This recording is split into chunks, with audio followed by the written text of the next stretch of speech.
LiberalViewer presents.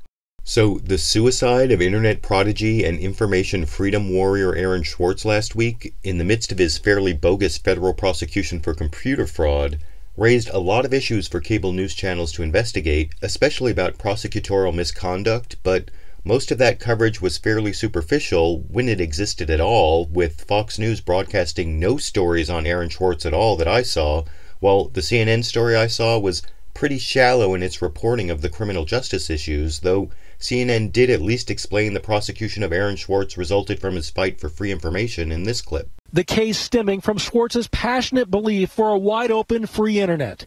It dates back to July 2011, when he was indicted on charges of stealing millions of academic articles and journals from a digital archive at MIT.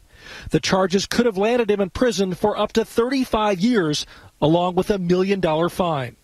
I think that they tried to turn a molehill into a mountain. They, in the kind of old-time language, they really tried to make a federal case out of it. Now, that clip was good as far as it went, but CNN never delved into the lack of real criminality behind the mountain the government made out of a molehill, and CNN even slipped into the trap of being too balanced by presenting both Aaron Swartz's family side and the prosecutor's side without really giving viewers the information necessary to decide between them in this clip. Swartz's family released this pointed statement.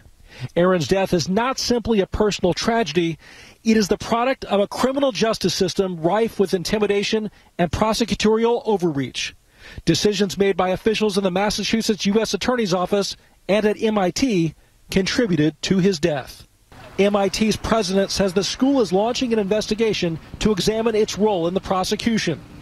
When the Boston-based U.S. attorney first announced the indictment, the press release said, quote, "Stealing is stealing, whether you use a computer command or crowbar, and whether you take documents, data, or dollars." Now, giving both the family side and the prosecutor's side without going deeper doesn't allow CNN's viewers to really understand the injustice of this case, never mind addressing a criminal justice system rife with intimidation and prosecutorial overreach that Swartz's family talked about. While over at MSNBC, anchor Chris Hayes, a personal friend of Swartz, did a lot better job, at least a better job of explaining the lack of real criminality behind the prosecution, as you can see on last Sunday's Up with Chris Hayes in this clip. At the time of his death, Aaron was being prosecuted by the federal government and threatened with up to 35 years in prison and $1 million in fines for the crime of, and I am not exaggerating here, downloading too many free articles from the online database of scholarly work, JSTOR. Aaron had allegedly used a simple computer script to use MIT's network to massively download academic articles from the database that he himself had legitimate access to, almost 5 million in all, with the intent, prosecutors allege, of making them freely available, although he never did.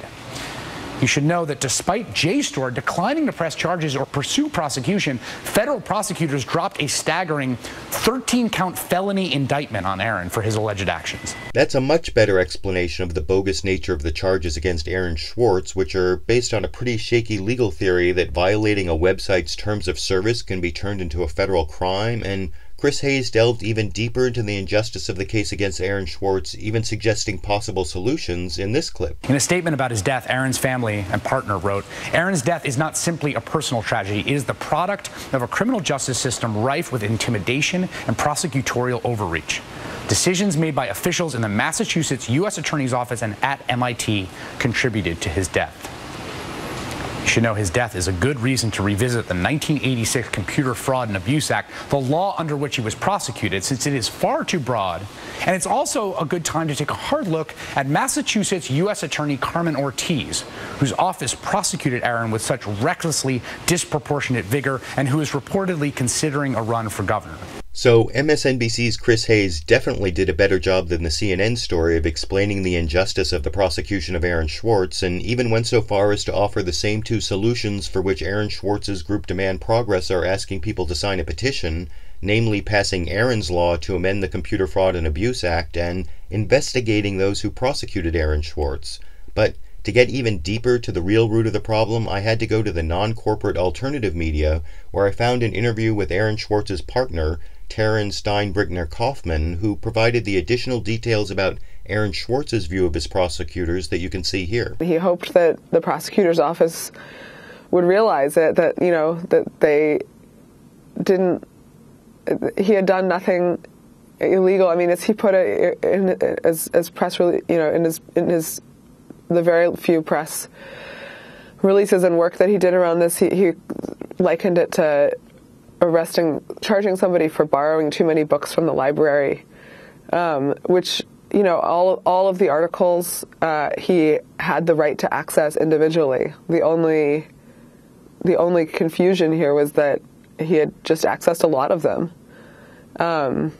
And he hoped the prosecutors would see the injustice and the unfairness of what they were doing, but they weren't interested in that. They weren't.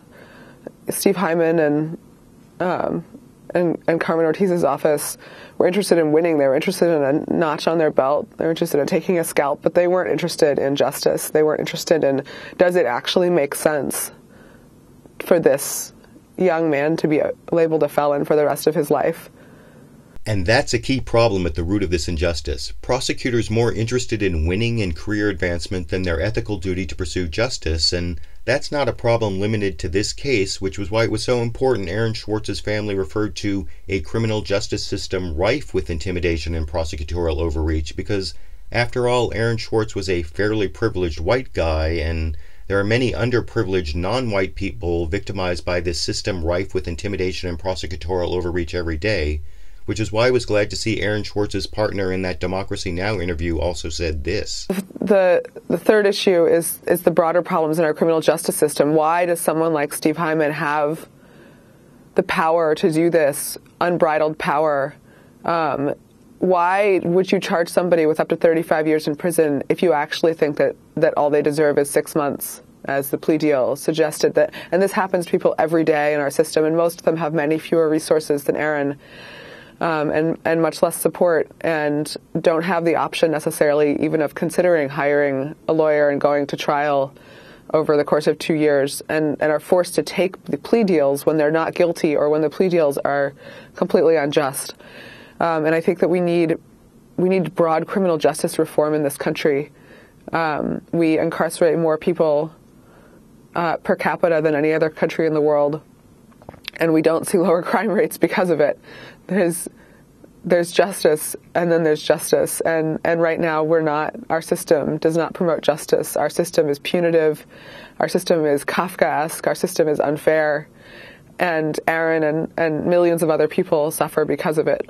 That's such an important point, and I wish I'd seen someone make it on one of the cable news shows.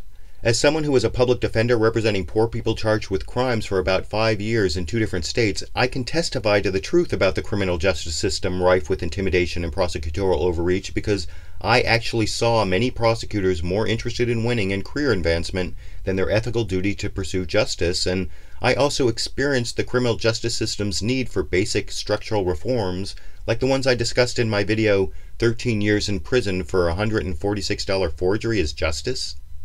These basic problems with the criminal justice system should have been the most important issue raised by Aaron Swartz's suicide, and the issue most discussed, not relegated to non-corporate alternative media, I think, but I want to know what you think.